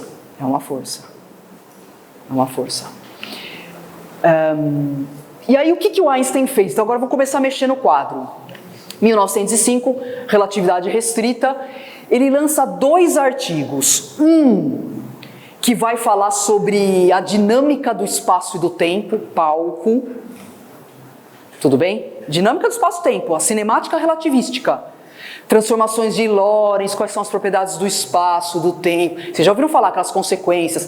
Quebra da simultaneidade, dilatação do tempo, contração do espaço. Tudo isso é o primeiro artigo. Tem umas 15 páginas. Aí, alguns meses depois, no mesmo ano, ele lança o segundo artigo, 3 páginas. Parece que ele esqueceu alguma coisa. Falou assim, tá faltando esse negocinho aqui. 3 páginas. E é nesse segundo artigo que tem o E igual a MC2. Que ele fala sobre matéria e energia. Em 3 páginas, sem referência nenhuma. O artigo que mudou a história da física. Não só o segundo, mas o primeiro também. O efeito fotoelétrico é um conceito dele. Ele que descobriu nos primórdios da física quântica e ganhou o prêmio Nobel por causa dele. Que é um efeitozinho chinfrim, né? Chinfrim, perto da teoria da relatividade, que é a maior obra-prima que apareceu na história da física. Por que ele não ganhou o prêmio Nobel por causa da teoria da relatividade? Porque ainda queriam contestar, porque não tinha aplicação imediata. Ele falou em 1905, era 1920, ainda não tinha acelerador de partículas, não tinha física nuclear, não tinha física de partículas. Você não conseguia botar um objeto numa velocidade relativística para constatar. Depois que começaram a construir os aceleradores, esses efeitos aqui, toda partícula acelerada, o tempo dilatava para ela durava mais tempo, tempo próprio, comprimento próprio, tudo apareceu assim, tudo. Na física nuclear também, nos aceleradores também. Então isso aqui começou depois de... Aí chegou 1920, o pessoal, putz, vamos dar prêmio Nobel para Einstein ou não vamos? Vamos, não vamos? Puta, é a relatividade, e agora deram pelo efeito fotoelétrico. E a maior maravilha das maravilhas, a teoria da relatividade. O efeito fotoelétrico foi junto com o Planck. O Planck e o Einstein foram os pais da física quântica, né? Em 1905, é a mesma época. Eles estavam começando a falar em quantum, em fóton, e verificar a natureza granular, descontínua da energia, que é a energia discreta. A energia não é assim. Ela é discreta, ela é descontínua. Essa é a natureza corpuscular. Fala. Professora, a criação do prêmio Nobel dele não teve também a conotação política, o fato dele ser judeu? Tudo misturado. Então no contexto, né? Tudo. É sempre assim, né? Infelizmente. Inveja também. Essa teoria da alta relatividade. Azar de quem te inveja, porque o cara, ele mudou a história da física, né? Ele mudou a história do mundo com essa teoria. E até hoje a gente vê efeitos, do segundo artigo, já vou falar da segunda relatividade, fala. Você sabe indicar o nome desses dois artigos? O nome do primeiro é sobre a eletrodinâmica dos corpos em movimento. O artigo original em alemão, então em inglês. Eu tenho um livrinho, eu também não trouxe meu livrinho. Semana que vem eu vou trazer tudo. O livrinho que tem os artigos do Einstein, o livrinho de física de partículas. Esqueci de pôr na mala. On the Electrodynamics of the Moving Bodies, dos corpos em movimento. E esse aqui será que a inércia do corpo depende do seu conteúdo de energia? Também em inglês. Os dois artigos. Eu trago tudo para vocês na semana que vem. O que mais? Mais dúvidas? E aí, nesse artigo...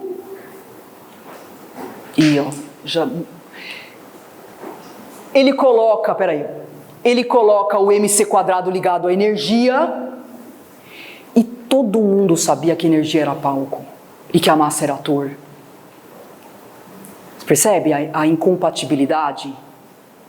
Tem uma incompatibilidade ideológica aqui. Energia faz parte do palco, a massa é ator. Como é que o mc² está lá em cima, então? E isso motivou ele a ficar pensando o que a massa está fazendo no palco. E como que a massa altera o palco. Pessoal, o que é a alteração do palco, espaço-tempo, causado pela massa? Relatividade geral. 10 anos depois, de 1905, eu ainda vou falar do C². Ele lança a relatividade geral, dizendo que toda massa encurva o espaço-tempo à sua volta. Olha a continuidade e a lógica de pensamento. E totalmente incompatível com a organização da física clássica. O que mais que mudou no quadro? Tá vendo esse tracinho em vermelho? Na mecânica clássica, espaço é uma coisa, tempo é outra coisa. Na relatividade virou uma coisa única. E tudo que é descrito na relatividade é descrito numa entidade que tem 4 dimensões. 3 espaciais, que é o x, y, z, mais uma temporal. O espaço virou quadridimensional. Então não tem mais vetor. Porque como é que a gente descreve um vetor na física normal, né? Como se essa não fosse normal. Na física clássica. Vetor, por exemplo, um vetor qualquer, aceleração, ele tem uma componente na direção x, uma componente na direção y e uma componente na direção z. Na teoria da relatividade, todos os vetores viraram quadrivetor. Tem uma componente a mais. Não pergunta o que é a direção do tempo, porque não é assim que não dá para pensar. Mas são 4 componentes, 3 espaciais e uma temporal. Todos. E aí a gente não usa mais a flecha para distinguir. Quadrivetor não tem flecha.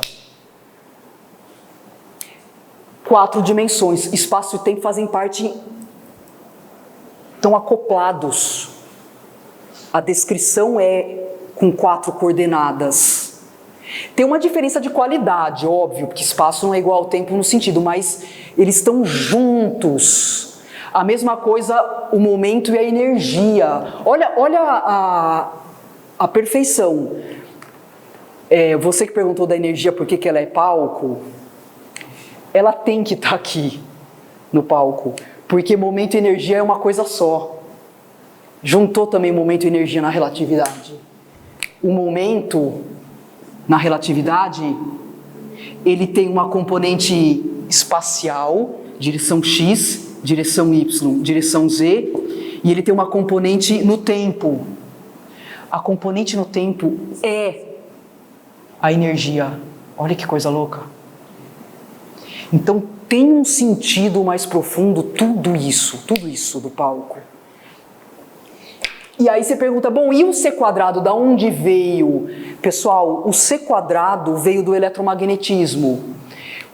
Esse é o título do artigo, On the Electrodynamics of Moving Bodies, sobre a eletrodinâmica dos corpos em movimento. A primeira frase do artigo do Einstein, que está nesse livrinho que eu vou trazer a semana que vem, ele fala assim: é sabido, é conhecido que as equações do eletromagnetismo de Maxwell são usadas tal, assim. Ele pautou toda a teoria da relatividade em cima do eletromagnetismo. A teoria da relatividade, a semente da teoria da relatividade já estava nas equações de Maxwell, porque nas equações de Maxwell você vê lá as constantes da natureza eletromagnéticas, que é a permissividade elétrica e a permissividade, o Mi zero, o que é o Mi? Permissividade elétrica e permissividade magnética. As duas características do vácuo, dentro das equações de Maxwell, e a junção das duas características dá o C. E aí o C aparece em todo o artigo do Einstein, não só do E igual a MC2, como também a velocidade da luz é o primeiro postulado da relatividade, do primeiro artigo, né? Que a velocidade da luz é a velocidade limite, todos os corpos têm a mesma velocidade em todos os referenciais, enfim. Então o C, ele nasce daqui do eletromagnetismo. Olha aqui, ó. Ó quanto que vale o C. É uma constante. É o Mi zero, que é a permissividade magnética, e o Epsilon zero, que é a permeabilidade. Se você fizer essa conta, você vai dar 300 mil quilômetros por segundo. Mas eu também não sei se é verdade. Se ele já tinha visto o resultado do experimento de Michael Morley, sabe? Que faz experimento dizendo que o C independe do referencial, do interferômetro lá. Então, aí, com essa motivação que a energia está no palco e levou a massa lá para cima,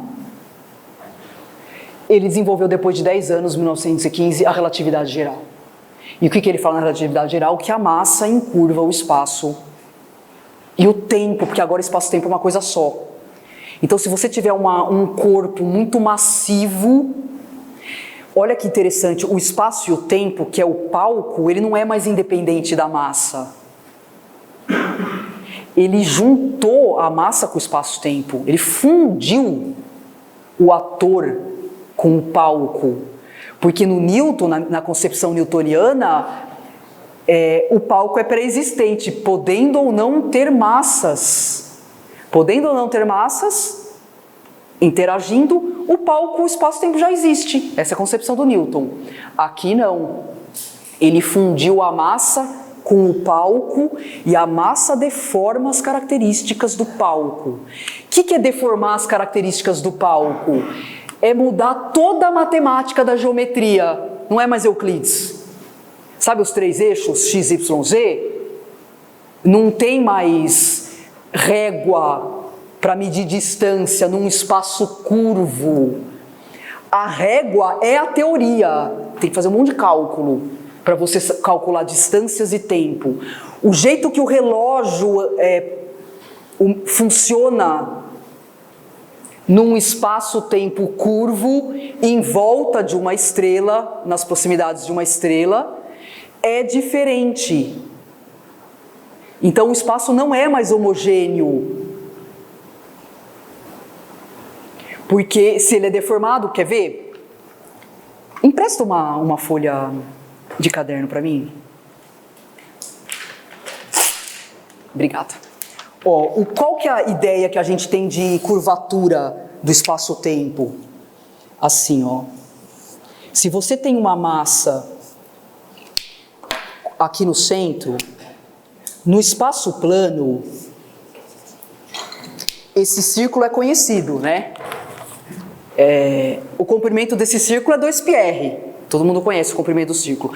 Se você coloca uma massa muito densa, né? Uma massa muito com um número muito alto aqui no centro, o espaço ele vai deixar de ser plano. Ele vai ser um espaço curvo. Mas o que seria o espaço curvo? Será que é isso daqui? Ou isso daqui? Não. Porque imagina que você é uma formiguinha que você está andando em cima do círculo. Se você faz assim, o círculo continua tendo 2πr. O espaço curvo é isso aqui, ó.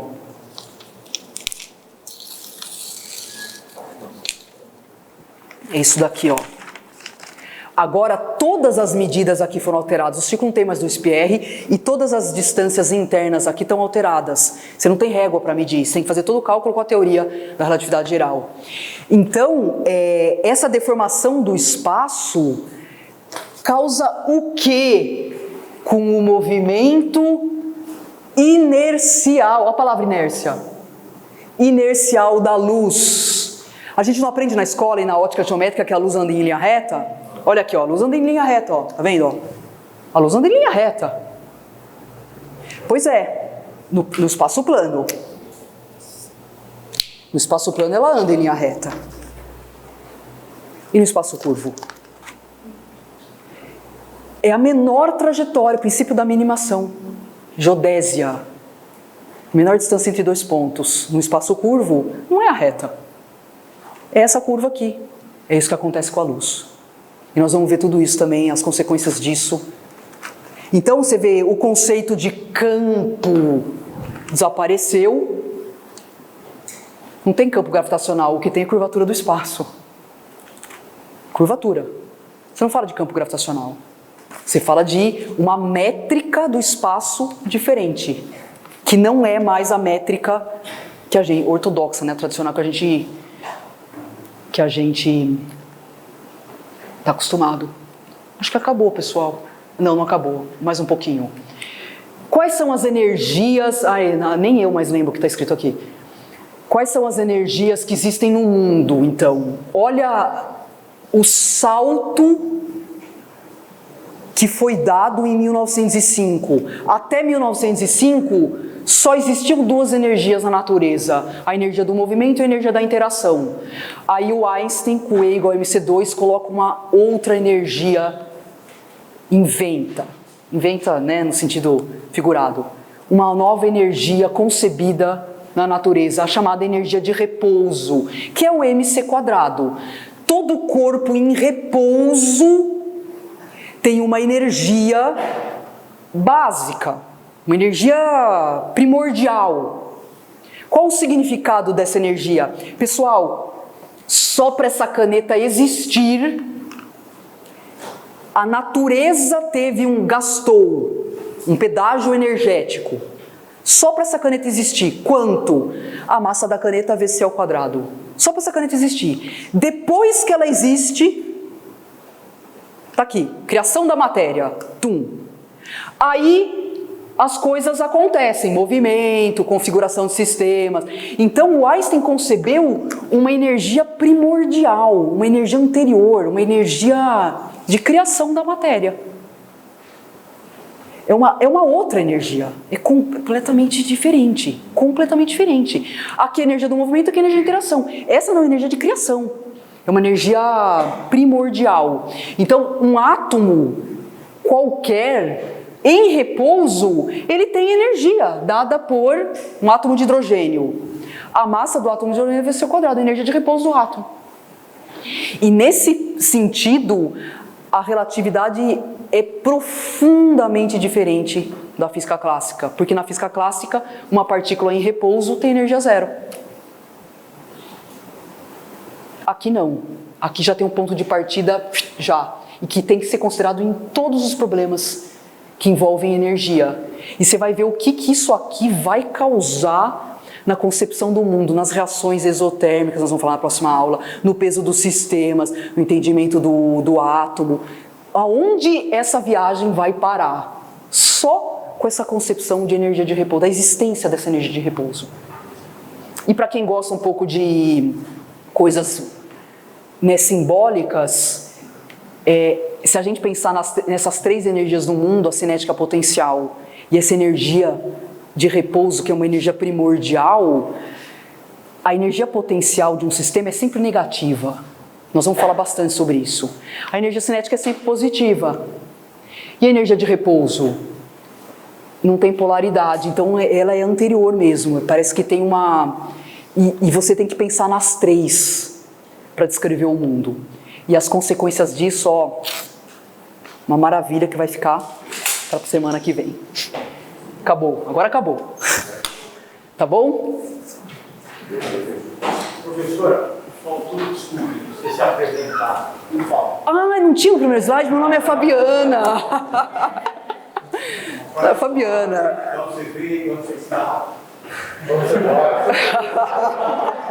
Quem sou, onde estou?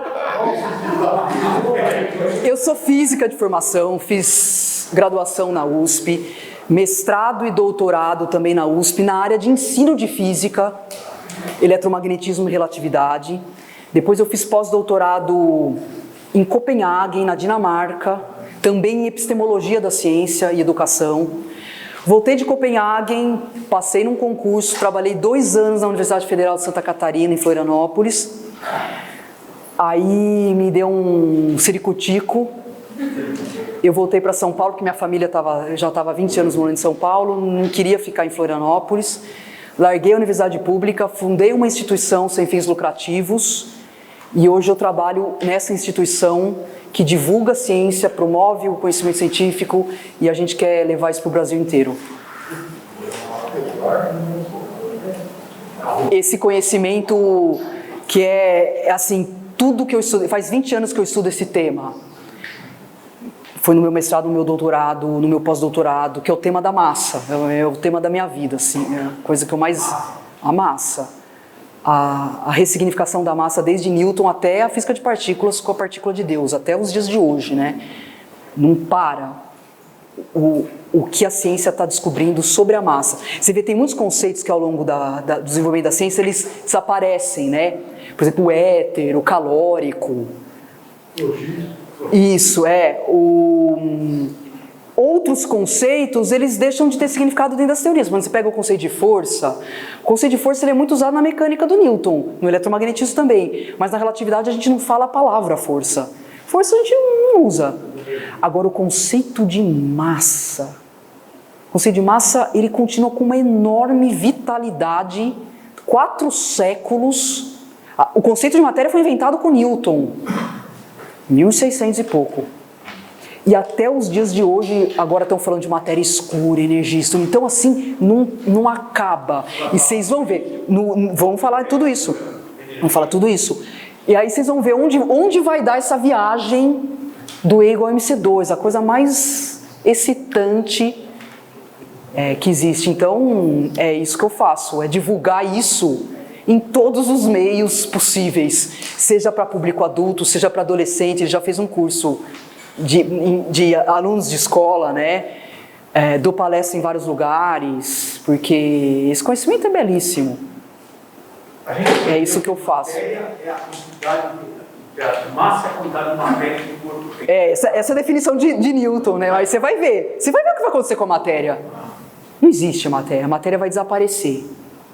E vai tomar lugar, a energia vai tomar o lugar. E aí nós vamos falar dessas 3 energias. Vocês vão ver que bonito, gente. Não desistam, hein? Venham nos próximos 3 encontros. É muito bonito, muito bonito. Tá bom? Então tá bom, né? Você pode chamar o